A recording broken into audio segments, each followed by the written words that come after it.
This is Statewide, reports and conversations from in and around Illinois. I'm Sean Crawford. This week we'll hear about a problem with teacher pensions that could prove costly for the state of Illinois. Also, gambling addicts are raising concerns as Illinois prepares to launch a major expansion of gambling with sports betting and more casinos. Governor Pritzker this week signed a measure to make clear abortion is a fundamental right in Illinois. It comes amid other states passing more restrictive abortion legislation. And we'll talk with a woman who had to leave the country to get an abortion in 1970 and the ordeal she went through. When I contacted them, they said bring cash. They told me how much. Go to a certain corner. Nobody could be with me. And then wait for a car to come. Also, a rainy spring, just one of the many problems facing farmers. That and more ahead this hour. Stay with us for Statewide. Welcome to Statewide. I'm Sean Crawford. Ahead this hour, as the state prepares for a major expansion of gambling, those with gambling addictions are pointing out the potential problems it could bring. There's money in the new state budget to help make sure Illinois gets an accurate census count, we'll explain. And it's been a spring full of hurry up and wait for farmers. Many of them have been unable to get in their fields to plant. That and more coming up on this episode of Statewide. While nearly 20 states have restricted abortion rights, Illinois has now expanded them, with Governor J.B. Pritzker's signature this week on the most comprehensive abortion law in the land.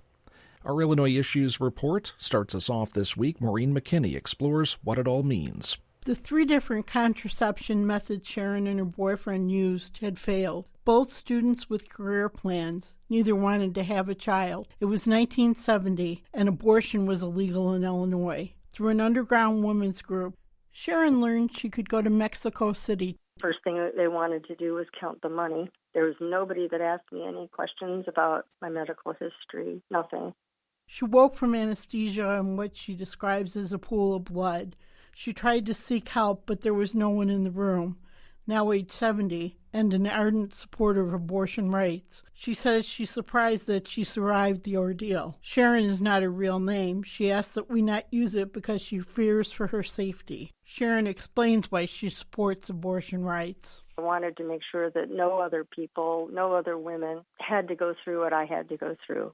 She celebrates the enactment of a comprehensive abortion rights law that Governor J.B. Pritzker has signed. It is known as the Reproductive Health Act. Illinois law still permits abortion up until fetal viability, generally considered to be 24 weeks, unless there is a risk to the health or life of the mother. But it now also requires private health insurers to cover abortions if they provide pregnancy-related benefits. It repeals Illinois laws found to be unenforceable, like a so-called partial birth abortion ban, a clause to require a husband's approval of his wife's plan to end a pregnancy, and a 1975 law that contained criminal penalties for doctors performing abortions. Elizabeth Nash follows abortion rights for the Guttmacher Institute, a think tank and reproductive rights advocacy organization. Right now, Illinois really is pursuing policies that protect rights that are much broader than abortion, right? We're talking about protecting the right to pregnancy and the right to maternity care and the right to contraception and sterilization. And that goes farther than any other law that we have on the books. But Illinois, in its preservation of abortion rights, is an outlier. With a conservative U.S. court in place, a wave of states in the South, the Plains, and the Midwest have passed measures aimed at limiting abortion rights in hopes of seeing Roe v. Wade overturned. Elizabeth Nash points out that states with some of the most restrictive laws border Illinois: Missouri, Indiana, and Kentucky. For conservative legislators, they saw an opportunity to pass abortion bans in the hopes of kickstarting litigation that would put an abortion case squarely before the court in the next couple of years. Former Illinois lawmaker Peter Breen, who's an attorney with the nonprofit Thomas More Society, welcomes the surge of abortion restrictions and vehemently opposes the newly enacted RHA. The Illinois Reproductive Health Act is the most radical and broad abortion promotion legislation of its type in the country. It goes through Illinois law in 126 pages and repeals almost every protection for healthcare workers to participate in an abortion. The group has gone to court trying to block laws like the Healthcare Right of Conscience Act, which Breen says could put practitioners with a moral or religious objection in violation of the RHA. He says the organization is considering other lawsuits, including one to make sure the RHA doesn't further expose healthcare providers with objections. But the RHA maintains the exception under the Healthcare Right of Conscience Act for those with moral objections to providing abortion care, according to State Senator Melinda Bush's office. Bush, a Democrat from Grays Lake, was the chief sponsor of the RHA in her chamber. Bush says she believes abortion is a fundamental right and wants more legislatures to follow in Illinois' footsteps. It is very clear that there is a war on, I would say, women's rights, women's equality, and certainly women's reproductive health. I do believe this is something that we have to stand up and fight for. I'm Maureen McKinney. In that report, you heard from a woman we're calling Sharon because she doesn't want her real name used. She became pregnant in 1970, and because abortions were illegal here in Illinois, she went to Mexico for the procedure. She spoke with Maureen McKinney. If you don't mind telling me about the circumstances of the abortion, what happened, why you needed it. Well, I was a junior in college in Illinois and taking classes at the time at the University of Wisconsin. And this was before Roe versus Wade in 1973. So it was in 1970 when this happened. I got pregnant. I found out I was pregnant, and it was criminalized in Illinois at the time. So I tried to sign up to get an abortion in Wisconsin because it was legal in Wisconsin then. But because I was an Illinois resident, they told me that I could be bumped to the back of the list if somebody else who was a Wisconsin resident needed an abortion. So then I went to a women's underground clinic that was on campus, and they referred me to a Mexican abortion clinic in Mexico City. When I contacted them, they said, bring cash. They told me how much. Go to a certain corner, be there by myself. Nobody could be with me. I had to call from a certain phone booth and then wait for a car to come, which is what I did. When the car came, I got in by myself. I had no idea where we went, but it was some residential area of Mexico City. And I walked into the clinic, and the first thing that they wanted to do was count the money. There was nobody that asked me any questions about my medical history, nothing. I went into a room where there were about maybe 10 other girls, maybe 8 to 10 other girls. And I found out they were from states that had criminalized abortion also, and they had to come. There were some from Texas, as I remember, and they had come for the same reason I did. So when the procedure was done, the person doing the procedure, I saw his face, but then after that I fell asleep. And when I woke up in a pool of blood, and I couldn't speak. I was only half awake. I couldn't call for help. There was nobody around. And at one point I tried to get up, and I fainted. There was just nobody in the room to help me. I don't even know exactly how I got to the point where I could open my eyes and I was okay. And the person who did the procedure, that did the abortion, was actually the same person who drove me back to Mexico City. And I talked with him, and he said he was in school, and this is how he was earning money, because people were coming from the United States. These girls were coming from the United States, and they had a steady flow of them because abortion was illegal. And I think the whole experience was really very unnerving and upsetting, and I wanted to make sure that no other people, no other women had to go through what I had to go through. And I got involved and tried to help out by counseling women who were in need of abortions. I worked at Planned Parenthood for a while, did some volunteer work as well. So one of the things that happened was at the time of the abortion, I did not talk to my mother about it. It was really, really hard. It was hard for me to talk with her, even though I was a junior in college at the time. Not too long after that, I got up my courage and I talked to her. And I told her what had happened. And then she said, "Oh, I'm so sorry. I wish you would talk with me about it. I've had an abortion. She said, "I had no idea." She said, "I had an abortion. Many of my friends have had abortions. And there's a gynecologist that I could have told you about who is in Chicago, and he does them." But, women don't talk about their abortions, even though so many of us have had them. These are medical procedures, and they're not that complicated, but they just need to be safe, and they need to be done by people who know what they're doing. How did you come to be pregnant when you didn't want to have a child? Well, we actually thought my boyfriend at the time was in medical school, and we were being what we thought was very careful. So we used 3 different kinds of birth control, and obviously it didn't work.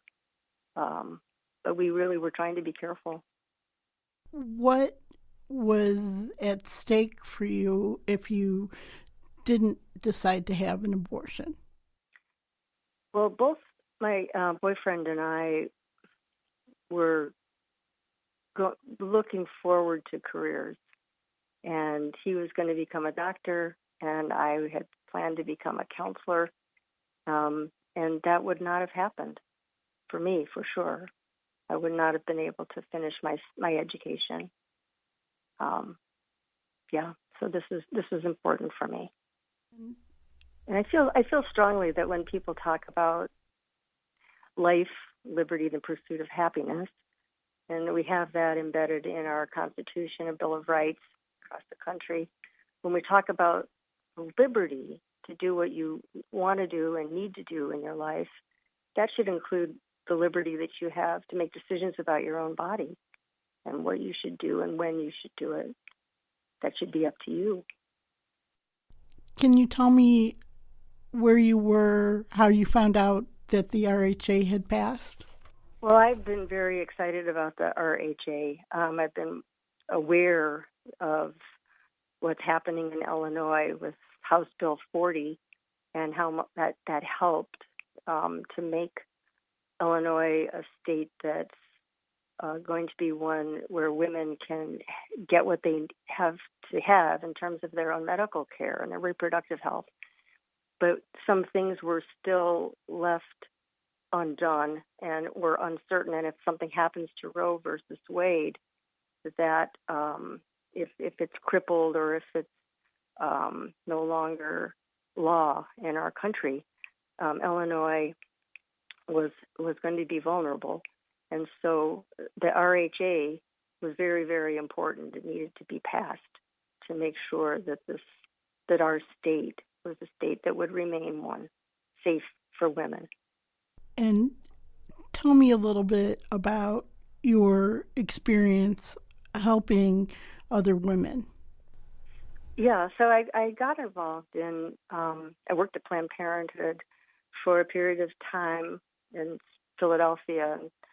I helped young women, often they were young women, sometimes not. Sometimes more senior people making decisions about whether to have the baby, not have an abortion or not. And really, I would take it. I would never tell somebody what to do, but more try to be helpful to them to think through what they wanted to do. And I also worked for a period of time with unwed mothers, and I saw what happened when children weren't wanted. And very often those would turn into abuse cases where children were being neglected or being abused. And the agency that is an adoption agency that I worked at, some of these stories were incredibly sad. So yeah, I've seen a lot, and very often the decision about whether you go one direction or another is hard enough. It's very, very difficult for most people, but the choices need to be there. That's a woman we're calling Sharon because she asked we not use her real name. She became pregnant in 1970, and because abortions were illegal here, she ended up going to Mexico for the procedure. She spoke with Maureen McKinney.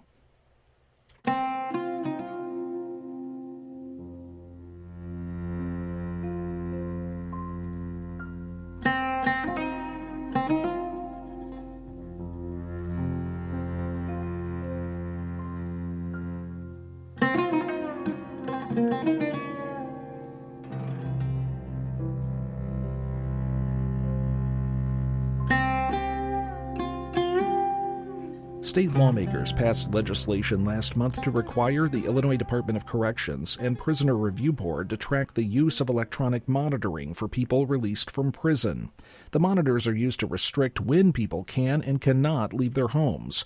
Currently, the state's not required to track data on electronic monitoring, such as demographics or how often people return to prison because of electronic monitor violations. Sarah Stout is with the Chicago Appleseed Fund for Justice. She says the lack of data on the program is concerning. To be honest, I think that is a sign about how careless we have been about monitoring these programs and paying attention to them. If they can't keep that data, that means they're not looking at it either. And I think that's a cause for concern. Governor Pritzker's not yet signed that legislation. A spokesperson for his office says they're still reviewing it. The Illinois High School Association says the NCAA basketball tournament has kept some coaches and fans away from the high school state tournament in recent years. So the IHSA said this week they're going to make the girls and boys state finals one weekend each in early March, starting in 2021. A spokesman for the IHSA says they hope it gives fans more options by playing all four classes at one venue over one weekend, and that will encourage them to stay longer.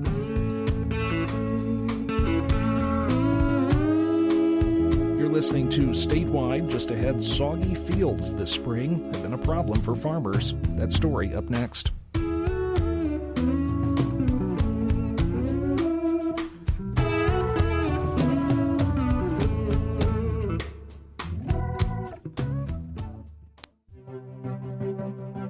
We're back on Statewide. I'm Sean Crawford. On the way, Illinois has a school funding formula that's designed to bring more equity into the system, but some say problems with teacher pensions could derail that goal. The details still to come. It's been months since massive flooding first washed over parts of the Midwest, but for many farmers, recovery has been slow, and it's also delayed planting at a time many growers can't afford to miss out on a good crop this season. Jack Williams with Harvest Public Media tells us the trick is to wait for the soggy fields to dry out. Clear! For Scott Olson, getting a good look at his land in Nebraska these days takes more than just a pickup truck. Olson is a farmer in northeast Nebraska, corn and soybeans, but he's also a pilot and uses his small plane to check on areas he can't access because of high water from the nearby Missouri River. We first spoke to him about a month ago, and things weren't good. Not much has changed. The water's high enough now, it's coming over the roads. So at this point in time right now, I cannot even get onto my farm ground down there. Olson has been able to plant more than 1,000 acres of higher ground, but the land by the river still looks like a big, muddy lake. If you walk across mud, just try to think about running a tractor and a planter across it and see how far you get. These have been some of the wettest months in recent times in the Midwest. Farms and livelihoods are at stake for growers like Olson who can't get into their fields to plant. The deadline for certain federal programs that help farmers offset weather-related crop issues is approaching. Olson says time is running out on some of his crops. Corn has to have a certain amount of daylight hours and heat units to grow and produce to have a decent crop. The further we get into this month of June, the less crop it will produce. This is the first soybeans we planted. I can't give you the approximate date, but they've probably been in the ground here about 20 days now, I would say, or 20 days since we planted. Dave Nielsen's family has been farming land near Lincoln, Nebraska for over 100 years, and they've seen many ups and downs. He says in his case, the weather isn't as disruptive as tariffs and a trade standoff with China. He says it could take years to reconnect with buyers. There's going to be long-term effects. This isn't, we drop the tariffs and the next day we're shipping as many beans as we did a year ago.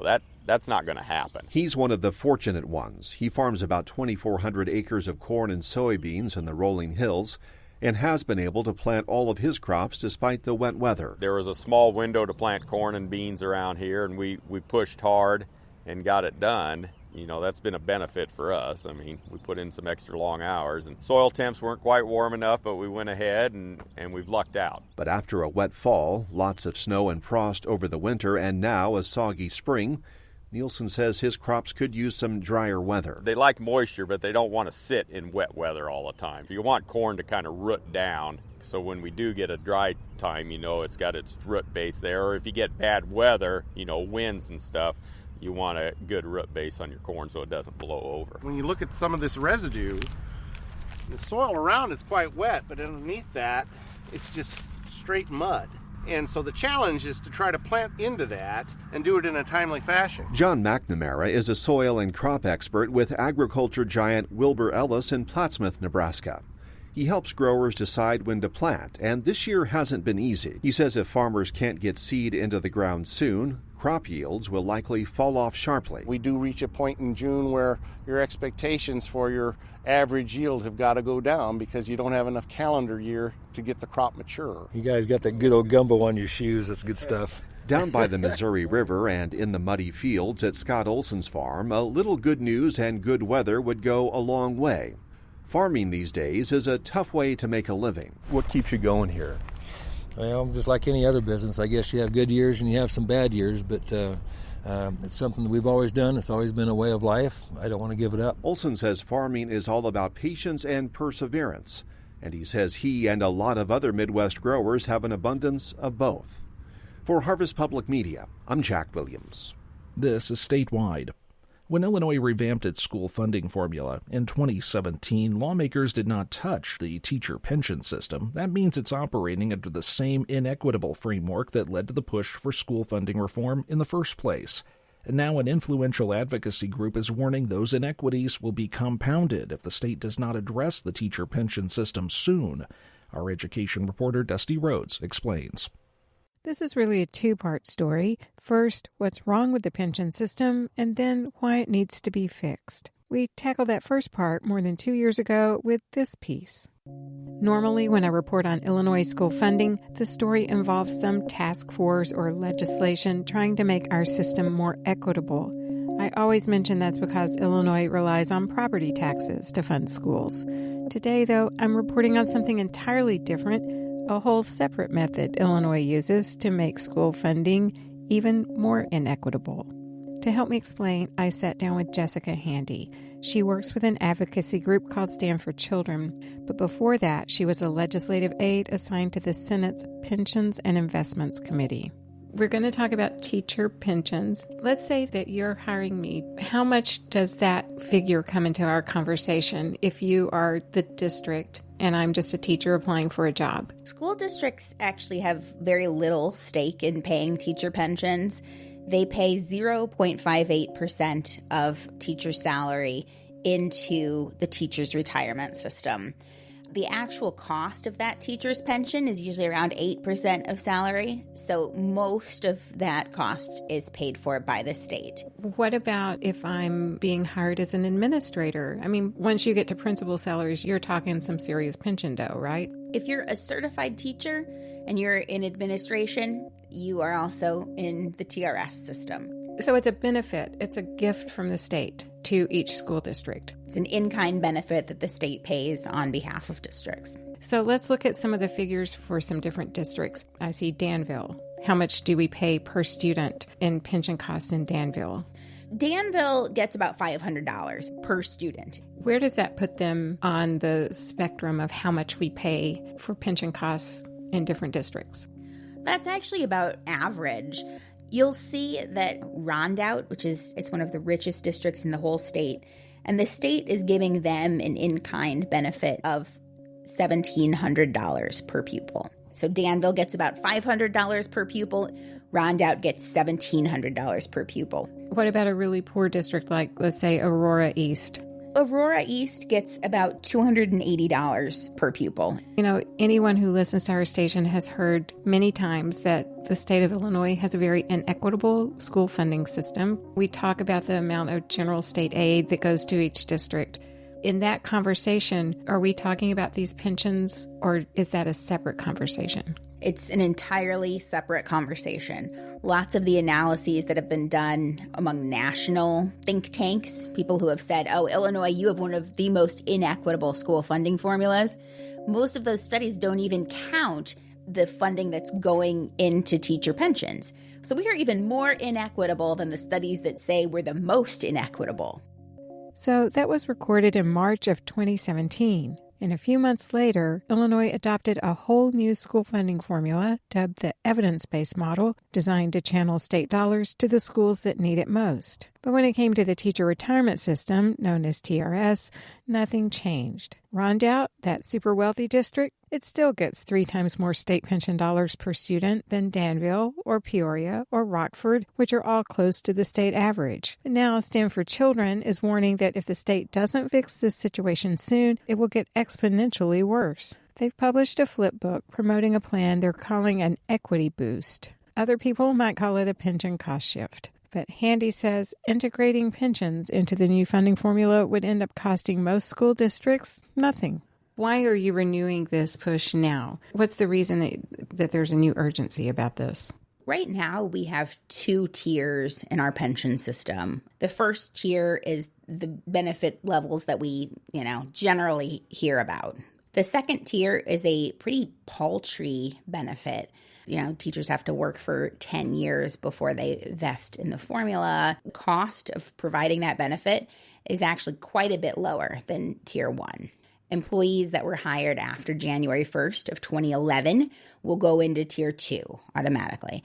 What a lot of people don't know is that Tier 2 employees are getting a benefit that actually costs less than they're paying in. Teachers are paying in their 9% of salary and getting a benefit that will probably be worth less than that when they retire. So full disclosure, I'm Tier 2 with the state university retirement system, but go ahead. So the Tier 2, it can't stay. The legislature is going to have to fix Tier 2. In Tier 2, we know that the first employee could have been hired January 1st of 2011, and they needed 10 years before they're going to vest. And so simple math will tell us January 1st, 2021 is when we will probably see some people who were hired under Tier 2 getting ready to retire. And those would all be eligible like plaintiffs in a lawsuit. Teachers and state university employees don't get Social Security. And the reason they're allowed to do that is because of this safe harbor provision that's available at the federal level that says you don't have to opt your public employees into Social Security, but you have to give them a benefit that's at least worth the value of Social Security. And teachers aren't getting that right now if they're in Tier 2. So it's logical to expect lawsuits starting January 1st, 2021. I think it's logical to expect that we would need to see some action before January 1st, 2021 in order to avoid some pretty serious consequences. And so what does this equity boost have to do with that scenario? The legislature is probably, hopefully, going to fix Tier 2 and provide a decent benefit level for all those employees. It's going to be good for a teacher shortage. It's going to be good for a whole host of reasons, but it's also going to increase the cost to the state. And whatever TRS certifies and says this is our contribution level, that gets paid no matter what. That's a continuing appropriation. Whether or not the legislature even puts it in the budget, that gets paid. So before there's a Tier 2 fix, we want to make sure that we've actually gotten these systems talking to each other, working together, so that any increase goes through the formula instead of going through something regressive. Your organization proposed this idea of basically a pension cost shift to school districts. Describe the reception you got. It's always kind of been met with a brick wall. And I shouldn't really say that because years ago, both Governor Quinn and Governor Rauner put it in their introduced budget that there would be some sort of cost shift. And I think that the public perception around that is that it's a kind of pension reform. And what Stand for Children is doing is coming at it from a totally different perspective, that this is really about education funding equity. How many people have you had this conversation with where you saw a light bulb come on and they get it? I mean, how much headway are you making with this? Oh, this is such a hard concept to understand. It's a hard concept to explain. We're trying our best to make this digestible for everyday people, because that's who really needs to understand in order for us to make change to our government and improve school funding. She's not exactly surprised the idea hasn't caught on yet. Lawmakers had a lot on their plates this year, and Handy has been around long enough to know a pension cost shift, even rebranded as an equity boost, will take time. But as any teacher can tell you, days are long, years are short, and 2021 will be here sooner than we think. I'm Dusty Rhodes. Illinois lawmakers included $29 million in the upcoming state budget to make sure everyone is counted in the 2020 census. Mary Hansen talked with the Deputy Governor Saul Flores about how that money will be spent. $29 million is a lot of money. What's the plan for spending this money? So the vast majority of the $29 million is going to be spent directly in communities on the ground, so that, again, we can work with trusted partners who can go out and meet hard-to-count populations. For example, if it needs to be a homeless shelter, if it needs to be a senior center, if it needs to be an after-school program or a parent-teacher group, for example, or a cultural center or an immigrant group. And then about 10% or a little less than 10% is going to be spent directly on paid media, and that would include digital, radio, television, advertising, so that we can make Illinoisans aware of the upcoming Census 2020 count. And then a very, very small portion of the money is going to be used to pay for the census office. Who will help decide how that money is spent? First off, the governor's administration is going to be forming a census advisory panel. And the panel is going to be made up of 12 individuals from around the state of Illinois. The Secretary of State's office already has the Illinois Complete Count Commission. How different will the makeup of the 12-person panel be from the Illinois Complete Count Commission? We expect that there will be some members of that Complete Count Commission that may also come over as recommendations to the governor to be appointed to the panel. Yeah, so why make a different group if we've already got a group in place? We really want, a group of folks who are really spearheading this new $29 million effort. That Complete Count Commission was focused on the dollars that were allocated under the previous administration and that were then directed to the Secretary of State's office. We want to take a fresh look and make sure that we're addressing hard-to-count populations. The previous grants that the Secretary of State's office gave away, there was some concern that they didn't move fast enough with their $1.5 million in grants. We're now even closer to the census. How soon will we see this money being given out? Our goal is to get a large percentage of the money out, more than half of it, by the early fall. Governor Pritzker talked about funding for census activities, and he said this money will ensure that undocumented communities are engaged in a process they can trust and in a way that makes them feel safe.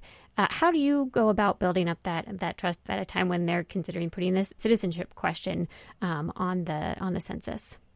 Well, I think the first thing is, going back to the panel for a moment, we expect to have folks that have experience working with undocumented communities sitting on that panel, helping to advise the census office on how to approach and directly engage with those communities.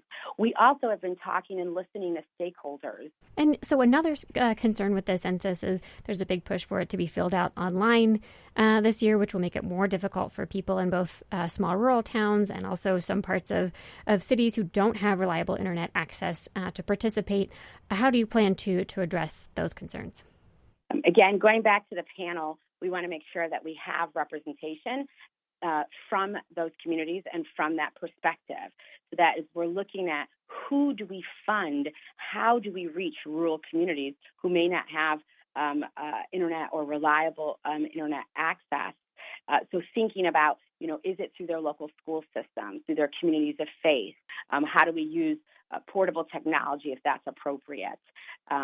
Again, wanting to make sure that we have their actual voices at the table and they're helping to inform what is the best way to count them. That's Deputy Governor Saul Flores talking with our reporter, Mary Hansen. Stay with us for more of Statewide. Just ahead, jobs are available at a prison in Illinois, but attracting workers to the community is proving a problem. That story's on the way.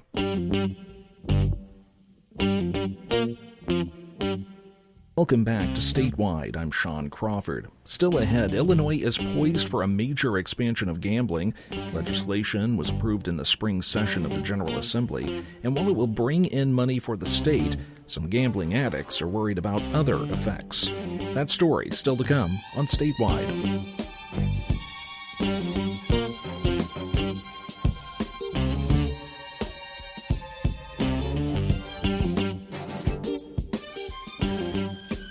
Next, a follow-up to a story we told you about a few weeks ago.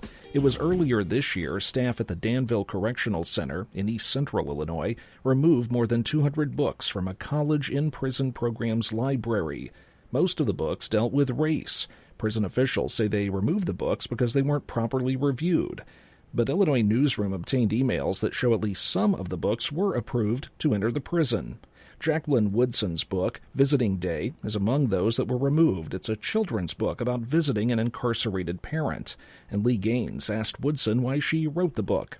So I wrote Visiting Day because when I was growing up, my uncle was incarcerated, and we were never allowed to talk about it. And as a kid, I didn't understand. I mean, we adored him. We went to visit him once a month, and yet there was all this shame around his incarceration that didn't make sense to me.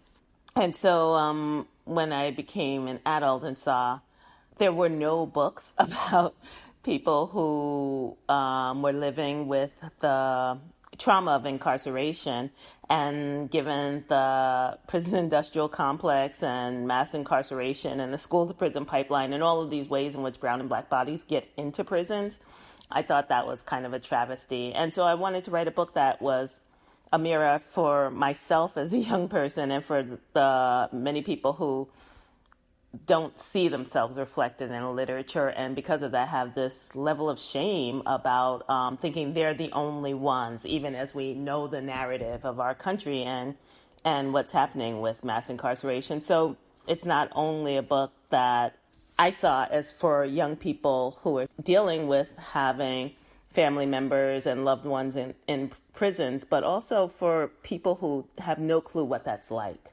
And what's your reaction to the fact that this book was removed from a prison library in Illinois?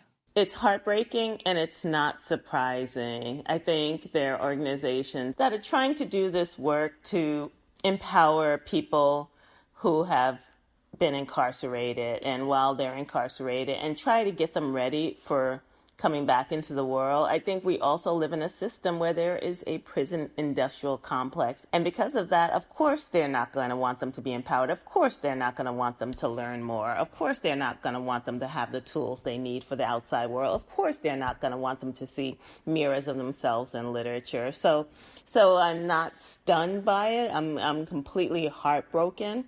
Of course, it makes me want to do everything I can to change that narrative. I think that's every artist's desire, is to change a broken narrative, which the prison system is. The Illinois Department of Corrections publication review policy says that reading material that is obscene, incites violence, or is otherwise a threat to security may be barred from a prison. What is your reaction to the fact that staff at the Danville prison removed a book like Visiting Day? It's interesting that they would think children's books would incite violence, first and foremost. I mean, Visiting Day is a picture book targeted at everyone who wants to read it, and mainly at kids between the ages of, I would say, 4 and 10 years old. So I would be hard-pressed to see where they find one of James Ransom's beautiful paintings in it, or the few words of mine that are in it, because it's one of my less text-heavy books to be inciting anything but family pride. And it's so ridiculous that I can't even start from the letter A in talking about the senselessness of it. I think literature is powerful, and I think that what they are more afraid of is people seeing themselves in literature and knowing that they matter. And what these books are saying is, you matter, you have a right to be in the world, you have a right to have your ideas, you have a right to have literature in the space that you're existing in, you have a right to story. And I think that's scary for people in positions of power, because they don't want us to know how much we matter and how absolutely human we are. That was Lee Gaines talking with Jacqueline Woodson. She's the author of Visiting Day, which was removed earlier this year from a library inside the Danville prison. The Illinois Department of Corrections officials say they're willing to review the books that were removed and possibly return them to the library. A federal prison in Thompson is looking to expand its workforce, but they're facing some difficulty enticing workers to settle down locally in that northwestern Illinois town. Chase Kavanaugh has more on that. Thompson Prison was built in 2001. It sat empty for years until it was bought by the Federal Bureau of Prisons in 2012. The prison has slowly boosted its hiring and operations since 2015. Local residents were optimistic about a new jobs pipeline, and Thompson Village President Vicki Traeger says there's solid evidence of new hires. More traffic through town, more customers at the local gas station, convenience store, that sort of thing. But it's been difficult to attract new workers to the area because of Thompson's limited amenities. It's hard to believe we have no retail in Thompson, and we have limited housing. The housing that we do have is mostly older, small, single-family homes. We have some income-based multi-unit apartment buildings. Michelle Horst is a human resource specialist for the Bureau of Prisons. She says this lack of amenities means employees commute an average of 30 miles to work. Most employees reside in Illinois cities of Thompson, Savannah, Mount Carroll, Fulton, Morrison, and the Sterling Rock Falls area, as well as Clinton, Iowa. However, we do have some employees that commute as far as 50 to 70 miles or more, including a significant number in the Quad Cities area. In response, the warden sent out a letter May 24th to the governments of Thompson and its surrounding communities. It outlined the prison's goal to increase its staff from 400 to around 600. Spokeswoman Nicole McDowell says the letter also addresses the lack of development. Some of the current concerns we've had from potential staff is housing, schools, and daycares. So we were reaching out to the community in hopes that they'll see we are here, we're open, we're staying, and we'll start developing in the area for those staff. This can be particularly important for the more specialized workers Thompson is trying to hire. Horst explains. We're also filling positions in our departments of health services to include a clinical director, physician, nurse practitioner, physician assistant, registered nurse, paramedic, and then we also have clinical psychologist positions to fill. The lingering issue for Thompson has been the prison's history. It's been in Thompson for more than 20 years, but operations didn't begin in earnest until it was bought by the feds. Traeger says this perception of inactivity leaves developers cautious. And I appreciate that most folks aren't in the business of losing money on a grocery store or an apartment structure. I get it. But there's a lot of grant money out there, and there are a lot of housing credits out there that are available now. And one of the biggest obstacles I have, and that I think the warden's letter addressed, is to just convince people that it's really real. Since the release of the warden's letter, McDowell says several communities have responded with commitments to new development. Outside of Thompson, Mount Carroll let us know that they're doing a renovation there that's going to provide lots and lots of housing. And Clinton let us know that they are about to do another housing area, sort of like the landing that they have, that would also house a lot of staff. The response from outside communities doesn't directly address the lack of development in Thompson, but Traeger says the village isn't strictly in competition with its neighbors. A town the size of Thompson can't absorb 600 new prison staff. We know it has to be spread around, and we know that a lot of them are living in Fulton or Savannah or Mount Carroll. For now, the Bureau of Prisons has designated Thompson a hard-to-fill institution, allowing staff to offer a variety of hiring and pension incentives. As for Thompson itself, Traeger hopes the warden's recent letter can get the word out about new job hires and attract future developers. All I can do is hope that the warden, coming from him, now they will believe it, and now they will come and say, let's check out this town. I'm Chase Kavanaugh.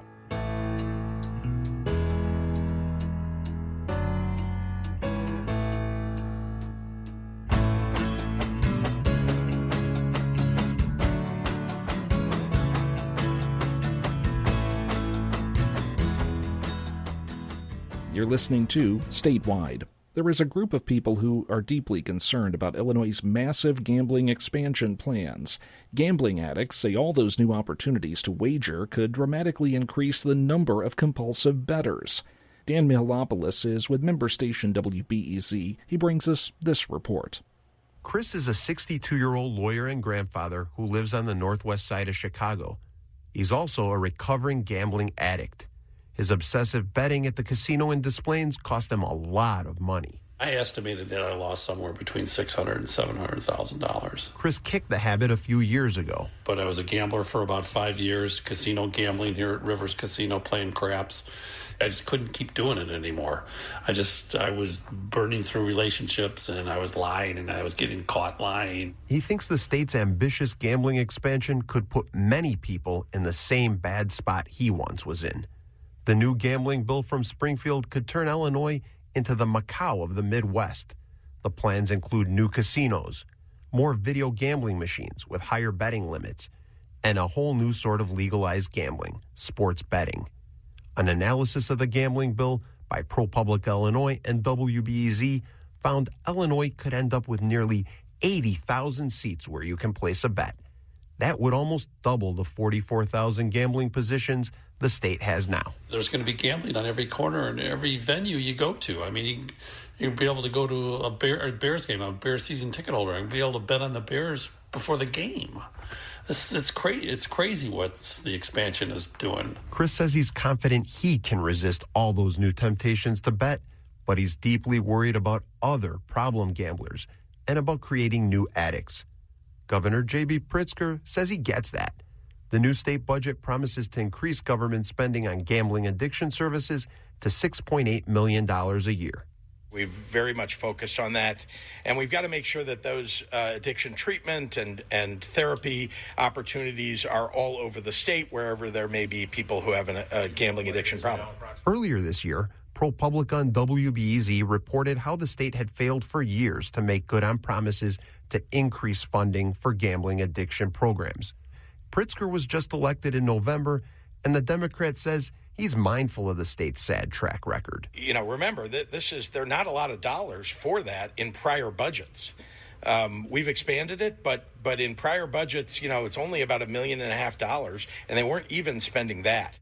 Chris, that recovering casino gambler, was able to quit after spending a month in a program in Maywood run by the Way Back In. He still works with a counselor at that group. The Way Back In is one of the organizations that's gotten state money to help gambling addicts. Here's Executive Director Anita Pindier. $6.8 million sounds very exciting. It is a huge increase from the current funding. So the current funding is under $1 million. She's one of only 63 counselors in the whole state certified to work specifically with compulsive gamblers. I don't think we have enough trained professionals to deal with the potential problem that might be coming. Pindier says it's been nearly 30 years since the last time the state did a study that counted just how many people in Illinois suffer from gambling addiction. But last week, state officials that oversee gambling addiction programs told us they would use some of the new funding to finally conduct a thorough study of the problem. For many Illinoisans struggling to avoid gambling, the only help they get is from support groups. Last Monday night, the day after the state Senate approved the gambling expansion bill, 7 recovering addicts met at a tiny church in Loves Park near Rockford. Come on in, Dan. Come on in to have some. We've already had a group conscience here. Will is a retired auto plant worker who quit gambling just 14 months ago. He now attends weekly Gamblers Anonymous meetings here. So what would you tell the state lawmakers about what they've just done? I don't care how much gambling comes to Illinois, as long as I'm not gambling. I have to worry about myself. That's being selfish. Rockford and the towns near it, including Loves Park, already have nearly 200 locations where you can wager at 900 video gambling machines. And Springfield has now cleared the way for Rockford to add another 2,000 gambling positions at a new casino there. Governor Pritzker has indicated he will sign the gambling bill into law. Dan Mihalopoulos, WBEZ News.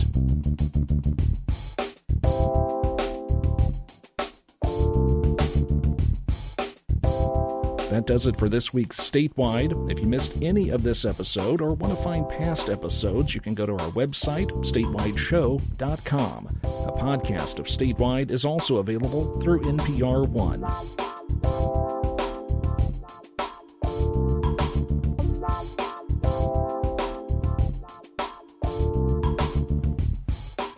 Join us next time for more reports and conversations from in and around Illinois. I'm Sean Crawford. Statewide is a production of NPR Illinois with help from other Illinois public radio stations.